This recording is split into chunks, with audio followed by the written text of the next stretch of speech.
మేము చాలా స్పష్టంగా మొదటి నుంచి ఈ రాష్ట్రంలో ఉన్న మహిళల్ని మహాలక్ష్మిలాగా గౌరవిస్తాం, వాళ్ళకు కావాల్సినవన్నీ కూడా చేస్తామని చెప్పినట్టుగానే చేసుకుంటూ వస్తా ఉన్నాం. దాంట్లో భాగంగానే మహిళలకి ఆర్టీసీలో ఉచితంగా ప్రయాణం చేసే కార్యక్రమం కానీ, లేకపోతే ఇంకా ఒక అడుగు ముందుకు వేసి ఆనాటి కాంగ్రెస్ ప్రభుత్వాలు మొదలుపెట్టినటువంటి ఇందిరా క్రాంతి పథం, వడ్డీ లేని రుణాలు ఇవ్వాలనేటువంటి లక్ష్యంతో మొదలు పెడితే 10 సంవత్సరాలు మీరు అధికారంలో ఉండి వడ్డీ లేని రుణాలని, ఇందిరా క్రాంతి పథాన్ని, మహిళల అభ్యున్నతిని, వాళ్ళ కావలసినటువంటి స్వావలంబనని లేకపోతే సెల్ఫ్ రెస్పెక్ట్ని పూర్తిగా గాలికి వదిలేసి మీరు ఈ రాష్ట్రంలో ఏం చేశారో అందరికీ తెలుసు లెక్కలతో సహా.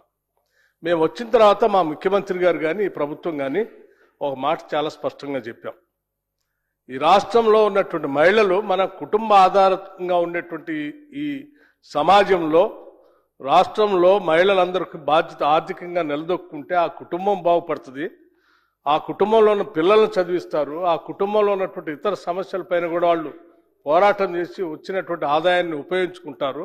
తద్వారా కుటుంబంతో పాటు సమాజం, ఈ రాష్ట్రం కూడా అభివృద్ధి చెందుతున్నటువంటి లక్ష్యంతో వాళ్ళని ఆర్థికంగా నిలదొక్కుకోవటం కోసం సంవత్సరానికి 20,000 కోట్ల రూపాయలు వడ్డీ లేని రుణాలు వాళ్ళందరికీ ఇప్పించి పెద్ద ఎత్తున ప్రోత్సహిస్తామని చెప్పాం.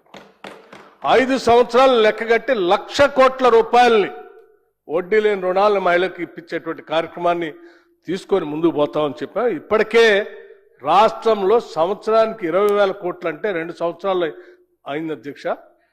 40 కోట్ల రూపాయల వరకు ఇప్పించాల్సినటువంటి మేము 57,000 కోట్ల రూపాయలు ఇప్పటికీ మహిళలకు వడ్డీ లేని రుణాల కార్యక్రమం కింద బ్యాంకుతో లింకేజ్ చెప్పి